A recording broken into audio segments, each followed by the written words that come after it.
Hello Homo sapiens, कैसे हैं आप सभी लोग। आज की इस वीडियो में हम कवर करने वाले हैं द लिविंग वर्ल्ड चैप्टर के सारे पीवाईक्यूज़ 2018 से लेकर के 2026 अभी जो लेटेस्ट हुआ था वो पूरे जो इस ईयर के पीवाईक्यूज़ हैं वो सारे अपन अटैम्प्ट करेंगे। और आप मतलब अगर आपने पिछली वीडियो नहीं देखी है तो उसको पहले जाकर ज़रूर से देख लेना, फिर आप ये अटैम्प्ट करना। आपके सारे पीवाईक्यूज़ अटैम्प्ट आराम से आप लोग खुद ही सॉल्व कर दोगे, ठीक है ना। और अगर टाइम बच गया 2018 से पहले 2016 तक कर लेंगे, जब से नीट स्टार्ट हुआ था। Okay, so without wasting any further delay let's start. Okay, first question क्या कह रहा है कि फैमिली। तो फैमिली की जब अपन बात करते हैं तो इसमें जो लास्ट में मैंने आपको बताया था कि जो सफिक्स यूज़ होता है EAC, तो इससे अपन प्रिडिक्ट कर सकते हैं एक्चुअली कि ये फैमिली एनाकार्डिएसी को रिप्रेजेंट कर रहा है। फिर बात आती है अपना जीनस की। तो मैंने बताया था कि जब भी अपन नाम लिखते हैं, फॉर एग्जांपल मैंजीफेरा इंडिका, तो पहला वर्ड क्या रिप्रेजेंट करता है, जीनस को। दूसरा किसको रिप्रेजेंट करता है, स्पीसीज़ को। जीनस वाला फर्स्ट रहता है, यानी कि मैंजीफेरा इंडिका, तो जीनस कौन सा हुआ, मैंजीफेरा। तो अपन यहाँ पे जीनस को मैंजीफेरा से मैच द कॉलम है एक्चुअली, ये है ना, कॉलम बन नहीं रहा था एक्चुअली, तो इसलिए थोड़ा मैनेज कर लेना है ना। Okay, now spindles and class phylum and order. So इसमें अगर अपन देखें तो अगर इससे जितना अपन ने सॉल्व किया उसके हिसाब से अगर अपन देखें तो फैमिली ए का थ्री एक ही ऑप्शन में दिया हुआ है गाइस, तो आगे अपने को सॉल्व करने की ज़रूरत है ही नहीं। सीधा अपना आंसर यहाँ पे कौन सा चला जाएगा, fourth is the correct option, ठीक है। बट फिर भी अपन एक बार देख लेते हैं, जैसे बी का 5 अपन ने मार्क किया था तो ये एक ही ऑप्शन में है। सी का 1 यानी कि सी का 4, डी का 4 कहाँ गया, हाँ ये रहा, डी का 4। तो फाइलम कौन सा हो गया, एंजियोस्पर्म, ठीक है। फाइलम्स जैसे मैंने आपको बताया था कि जिम्नोस्पर्म, एंजियोस्पर्म, टेरिडोफाइट, तो ये सारे जो रहते हैं ये फाइलम के अंदर आते हैं, तो इसलिए डी का 4 हो जाएगा। एंजियोस्पर्म एक फाइलम है, ठीक है ना।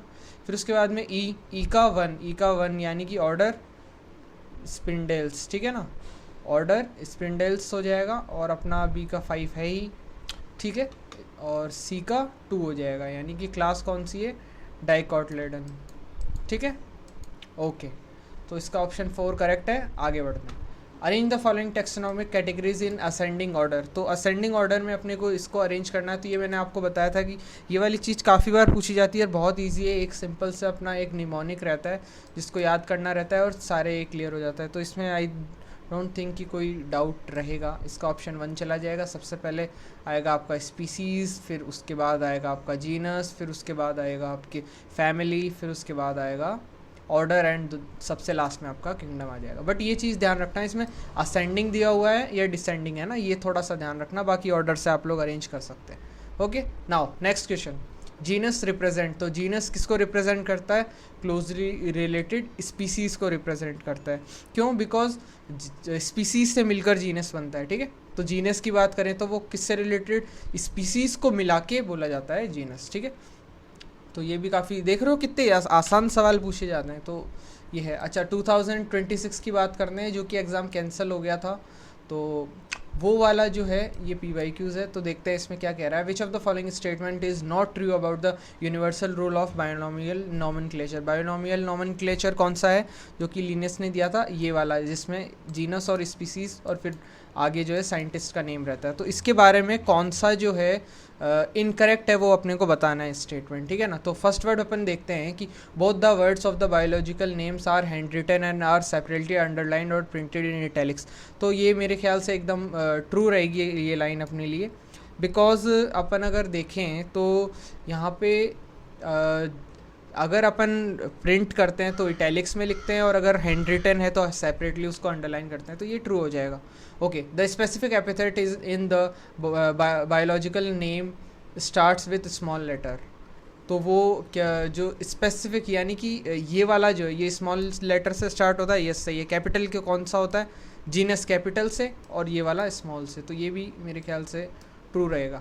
The first word of the biological name represent the specific, ये गलत हो गया, यहीं पे पकड़ा गया ये, ठीक है, क्योंकि फर्स्ट वर्ड जो है वो जीनस को रिप्रेजेंट कर रहा है बट ये कह रहा है स्पेसिफिक, तो यस यहाँ पे फॉल्स है। तो इसका ऑप्शन चला जाएगा आपका सी, ठीक है।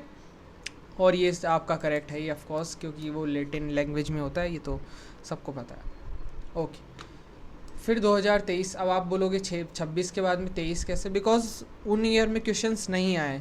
अब देख रहे हो आप, जैसे 26 में अगर क्वेश्चन आने थे तो जैसे यहाँ पे 3 क्वेश्चन आ गए, ठीक है, और जब नहीं आने थे तो नहीं आए, तो आप इसको स्किप नहीं कर सकते हो, आपकी लक के ऊपर अगर आ जाए तो काफ़ी अच्छा है, काफ़ी इजी सा चैप्टर है। Okay, now X and Y are the component of biological nomenclature, this name is was proposed by. तो वही चीज़ है, मतलब आप देख रहे हो एक पैटर्न, एक स्पेसिफिक जो पोर्शन है वहाँ से बहुत ज़्यादा जो है ना रिपीटेटिवली वही क्वेश्चंस पूछे जाते हैं, तो बहुत ज़्यादा इसमें डीप जाने की आपको आवश्यकता नहीं है। ओके, नाउ तो एक्स वाई, हाँ तो वो क्या चीज़ थी, तो सबसे पहले स्पीसीज, तो इसको तो वैसे ही काट दो, और फिर उसके बाद में जेनरिक नेम, स्पेसिफिक, और यस ये कार्लोस लीनियस, तो इसका ए चला जाएगा ऑप्शन। ठीक है, आगे बढ़ते हैं।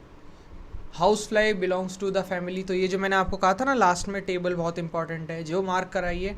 अब एक देख लो ये पी क्योंकि फैमिली कौन सी होती है इसकी, तो मस्कीडे इसकी फैमिली हो जाएगी। तो ये भी काफ़ी अपने पास आसान सा सवाल है, डायरेक्ट टेबल से आया है एनसीईआरटी बुक के।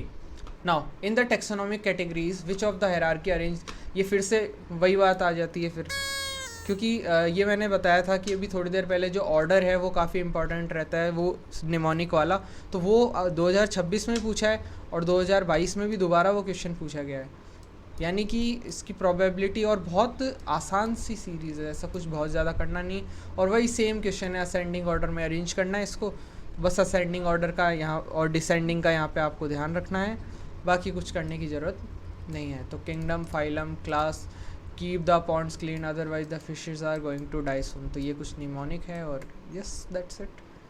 नाउ अगला क्वेश्चन है which of the following belongs to the family Muscidae, तो ये भी रिपीटेटिव है, ये अपन ने थोड़ी देर पहले इसका उल्टा पूछा था, उसने हाउस फ्लाई देके भी वो पूछा था इसकी फैमिली कौन सी, अब फैमिली देके हाउस फ्लाई पूछ रहा है, तो समझ रहे हो बात वही है, बस घुमा फिरा के वही चीज़ पूछनी है। तो सेलेक्ट नाउ, नेक्स्ट क्वेश्चन देखते हैं 2019 में। 2019 में ये क्वेश्चन आया था which of the following correct and written name of mango which is the first described by Carlos Linnaeus. तो अब ये भी बहुत ही सिंपल सा है, मैंगो का नाम मतलब कम से कम 10 बार तो मैंने क्लास में ही बता दिया होगा आपको। ओके, तो उसका नेम पूछा है, सिंपल सा बिल्कुल एक, मतलब ये इस टाइप के जो सवाल होते हैं ना, इसमें आपका मैक्सिमम 10 सेकंड से ज़्यादा नहीं लगना चाहिए, 10 सेकंड में आपको आइडिया लग जाना चाहिए कि हाँ इसका कौन सा करेक्ट आंसर रहेगा। ओके, तो इसका मेरे ख्याल से बी ही रहेगा आंसर, है ना, मैंजी फेरा इंडिका कार्लोस लीनियस, ये साइंटिस्ट का नेम, ये स्पेसिफिक, और ये जीनस। ठीक है, ओके। 2016 2018 तक तो अपन ने कवर कर लिया है, तो ये आपके लिए बोनस है एक्चुअली, क्योंकि नीट जो है अपना 2016 से स्टार्ट हुआ था, अपना 16 या 15 से, तो तब तक यानी कि अपन ने लगभग 10 साल के तो कम से कम PYQs अटैम्प्ट कर चुके हैं अपन, और काफ़ी आप देख रहे हैं सिंपल से क्वेश्चन है, बहुत ज़्यादा कुछ घुमा फिरा के नहीं पूछा जाए, डायरेक्ट NCERT से पूछी जाती है चीज़ें, है ना। तो आपको बस ध्यान से NCERT पढ़नी है, बस आपका काम हो जाएगा, बस ध्यान से एकदम फोकस से पढ़नी। नाउ ये कुछ स्टेटमेंट है, study the 4 statements A to D given below and select the 2 correct ones out of them.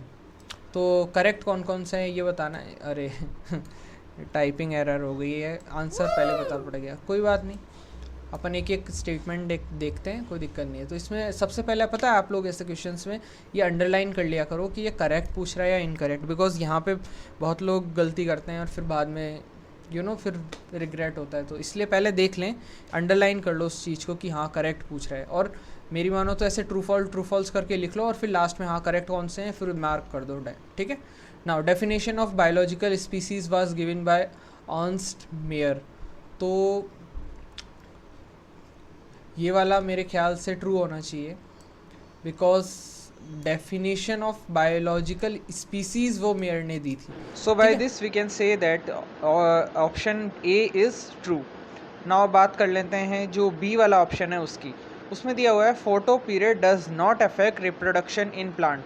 सो ये बेसिकली मेरे ख्याल से फॉल्स होना चाहिए, because the reason being is very simple कि फोटो पीरियड मतलब होता है कि कितने टाइम ड्यूरेशन के लिए प्लांट को सनलाइट मिली है, तो ये कह रहा है कि वो रिप्रोडक्शन जो है प्लांट का उसको अफेक्ट नहीं करेगा, मतलब ये, तो ये फॉल्स हो जाएगा बिकॉज वो अफेक्ट करता है। ओके, नाउ सी देखते हैं, binomial nomenclature system was given by R.H. Whittaker. तो ये बहुत ज़्यादा गलत है, बहुत ज़्यादा फॉल्स है एक्चुअली, बिकॉज बाइनोमियल नोमेनक्लेचर तो कार्योलस लीनियस ने दिया था, R.H. विटेकर ने तो 5 किंगडम क्लासिफिकेशन दिया था, जो कि आप नेक्स्ट जो फर्दर चैप्टर्स है जिसमें आप अच्छे से इन चीज़ों को पढ़ते हैं। ओके, सो ये हो जाएगा फॉल्स।